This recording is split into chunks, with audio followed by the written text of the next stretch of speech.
शुक्रवार शाम विद्यानगर के जगतजनी मंदिर में राजस्थान के राजगढ़ से विधायक कृष्णा पुनिया ने संध्याकालीन आरती में भाग लिया। उन्होंने इस अवसर पर उपस्थित लोगों से धार्मिक श्रद्धा के साथ नवरात्रि उत्सव मनाने का आह्वान किया और कहा कि माँ दुर्गा सभी के घर में सुख समृद्धि प्रदान करेंगी। क्या अभिप्राय था? आज ये व्यक्तिगत प्रोग्राम में कह सकती हूँ। भाई दिलबाग मेरे साथ विराजमान है, जो बॉक्सर रहे और हम इंडिया कैंप में एक साथ खेलते रहे। इंडिया को एक साथ हमने रिप्रेजेंट किया, साथ मेडल जीते। तो भाई की इच्छा थी कि आज की आरती में मैं यहाँ पर शामिल हूँ और विशेष लगाव, विशेष प्रेम आप हमसे रखते हैं और पारिवारिक हमारे रिलेशन हैं, तो इस वजह से आज मेरा व्यक्तिगत तौर पे यहाँ आना हुआ। राजनीतिक रूप से कोई वो नहीं था इसका? नहीं, ये हमारा व्यक्तिगत रूप से था, राजनीतिक रूप से नहीं था। फिर एक बात बताइए कि खेल के मैदान में और राजनीति के मैदान में कितना अंतर है? दोनों की तुलना नहीं की जा सकती, क्योंकि खेल अलग चीज़ है जिसमें आप देश के लिए आप प्रतिनिधित्व करते हैं, और राजनीति जो है एक तरीके से समाज सेवा है और लोकतंत्र की शक्तियों को, संविधान की शक्तियों को लेते हुए समाज के लिए आप बहुत बेहतर काम कर सकते हैं। कृष्णा जी, आप अंतर्राष्ट्रीय खिलाड़ी रहे जी और अब राजनीति में हैं, लेकिन खिलाड़ियों के साथ आज भी भेदभाव होता है, राजनीति होती है, इस पर क्या कहेंगे? देखिए, ये आपका सवाल किस तरफ है, फेडरेशंस की तरफ है या सरकार की तरफ है। मैं यहाँ पे इतना ही कहना चाहूँगी कि कुछ कुछ मसलों में हो सकता है कहीं पे किसी खिलाड़ियों के साथ जाती हुई हो, और या फिर मैं कहूँ कि कुछ जो पिछले दिनों में जो हरियाणा में जिस तरीके से माहौल था, पहले खिलाड़ियों को जो मान सम्मान दिया जा रहा था, उसमें भी हरियाणा के खिलाड़ियों ने खट्टर साहब का विरोध किया था कि हम आपके सम्मान समारोह में नहीं पहुँचेंगे। तो विशेष तौर से मैं यही कहना चाहूँगी, चाहे सरकार किसी की भी हो, खिलाड़ी और खेल जगत में ये एक ऐसा जगत है जहाँ पे जातिवाद नहीं है।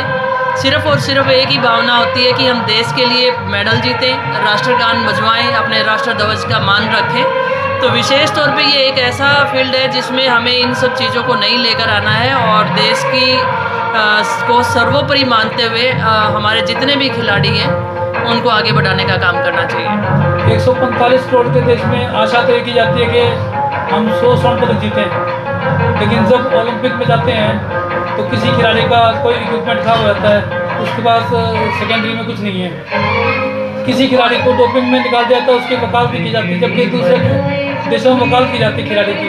देखिए, इंटरनेशनल लेवल पर जो भी नियम कायदे हैं उनको तो नहीं तोड़ा जाता। ये चीज़ें मुझे नहीं पता कि किसी खिलाड़ी के साथ किसी का वेपन ख़राब हो गया तो उसमें किसी का दोष नहीं है, वो एक वेपन है, वो कभी भी ख़राब, एक मशीनरी एक तरीके से।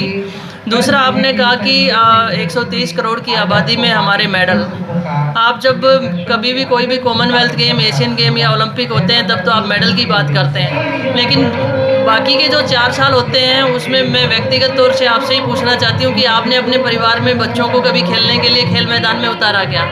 जब तक हमारे बच्चे खेल मैदान में नहीं उतरेंगे तो मेडल कहाँ से आएंगे? तो वो अवेयरनेस की ज़रूरत है हमें, चाहे वो आपका बच्चा हो, चाहे मेरा बच्चा हो, चाहे अड़ोसी पड़ोसी का बच्चा हो। जब तक पार्टिसिपेशन नहीं बढ़ेगा तो वो टैलेंट बाहर नहीं निकलेगा, और टैलेंट नहीं आएगा तो फिर मेडल कैसे आएंगे? मेरा सवाल ये है कि अंतर्राष्ट्रीय स्तर की हम पदकों की उम्मीद करते हैं, लेकिन खिलाड़ियों को सुविधा नहीं दे पाते जो उन्हें मानकों के अनुरूप चाहिए। डिमांड जहाँ होती है वो चीज़ें पूरी भी होती हैं। हमारी डिमांड ज़्यादातर एजुकेशन में रही तो जगह जगह कोचिंग इंस्टीट्यूट भी चले। डिमांड हमारी स्पोर्ट्स में रहेगी तो स्पोर्ट्स में भी हमें इंफ्रास्ट्रक्चर है, कोचेज हैं, सारी चीज़ें मिलेंगी। ये सही बात है कि जितना होना चाहिए उतना नहीं है, पर हमें डिमांड भी दिखानी पड़ेगी। पब्लिक डिमांड क्या चाहती है? और मेरे ख्याल से हरियाणा में हुड्डा साहब ने, जब हम लोग मेडल जीत के आए थे तो हुड्डा साहब ने प्रत्येक गांव को आदर्श गांव घोषित किया था और गांव में स्टेडियम खोल दिए थे। उनकी ये भावना आज आप देखते हैं कि ओलंपिक में मेडल आ रहे हैं तो उसमें सबसे ज़्यादा हरियाणा का नाम होता है। तो बात है कि प्रमोट करने की, खिलाड़ियों को जब आप प्रमोट करते हैं तो निश्चित तौर पर बदलाव आता है। राजस्थान से एक सांसद थे, उन्हें खेल मंत्री बनाया गया, लेकिन जब आप एक अंतर्राष्ट्रीय खिलाड़ी हैं तो राजस्थान सरकार में आपको भी कुछ ऐसा करना चाहिए था ताकि आप खिलाड़ियों को प्रोत्साहित कर सकें। मतलब पद मिलने से ही प्रोत्साहित होता है क्या? नहीं, देखिए वो एक पार्टी का निर्णय है किसको क्या पद देगी क्या नहीं देगी, लेकिन अगर प्रोत्साहन की बात है तो माननीय मुख्यमंत्री अशोक गहलोत जी से मैंने कुछ बातें रखी थी, जिसमें से मुख्य तौर पर सरकारी नौकरियों में 2% कोटा खिलाड़ियों के लिए होना चाहिए, वो हमारी बात मानी गई। राज्य स्तर पर पदक जीतने वाले खिलाड़ियों को भी प्रोत्साहन राशि दी जाती है, और हाल ही में लगभग 250 खिलाड़ियों को हमने सीधे तौर पर नियुक्तियां दी हैं। ये बातें हमने माननीय मुख्यमंत्री महोदय के सामने उठाई थी, तो ये मेरी बातों का मान रखा। ये प्रोत्साहन नहीं है तो क्या ये राजस्थान में पहली बार हुआ है? तो इसके लिए तो मैं धन्यवाद देती हूँ कि उन्होंने मेरी बात को सुना और उन्हें राजस्थान में इम्प्लीमेंट किया।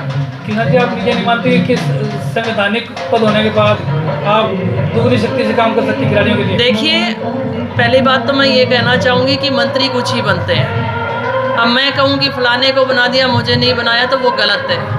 वो हमारी संगठन के प्रति, हमारे एक दूसरे के प्रति विश्वास के प्रति वो विश्वासघात वाली बात होगी। रही बात चांदना जी की, तो वो खुद भी क्रिकेट खेलते रहे हैं, पोलो की वो एथलीट रहे हैं, तो मुझे उनसे कोई शिकायत नहीं है, वो अच्छा काम कर रहे हैं।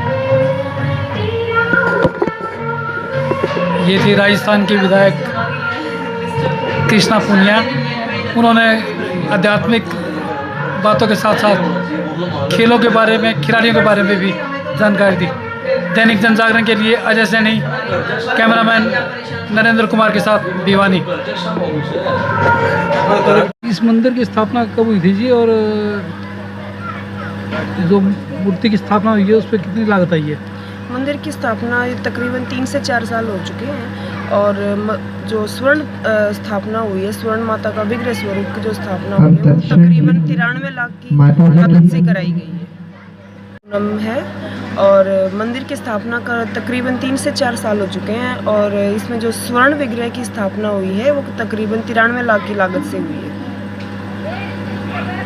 जी, जो स्वर्ण प्रतिमा की स्थापना है, इसके बाद यहाँ पे किस तरह का कार्यक्रम रहेगा? पूजा अर्चना के लिए श्रद्धालुओं को मंदिर किस समय से किस समय तक खुला रहेगा? ऐसी कोई रणनीति? ऐसे कोई मंदिर को लेकर कोई खास रणनीति नहीं होती है। मंदिर ये बहुत ही खास मंदिर है। नवरात्रि के दौरान मंदिर सुबह 4 से लेके शाम के 10 बजे तक खुला रहता है, और खास उत्सव जो है मंदिर में हर प्रकार से मनाया जाता है। और मंदिर में जो है सबसे पहले जो धोख लगती है भक्तों की, वो नवरात्रि में ही लगती है। ऐसा नहीं है कि स्वर्ण विग्रह स्थापित हो चुका है तो मंदिर में प्रवेश किसी प्रकार से बीच में नहीं होता है। सबसे पहले जो धोख लगती है वो भक्तों की, वो नवरात्रि के दौरान ही लगती है। फिर उसके बाद आए महीने की चांदनी अष्टमी को भक्तों के लिए दर्शन खुलने के मंदिर खुलता है।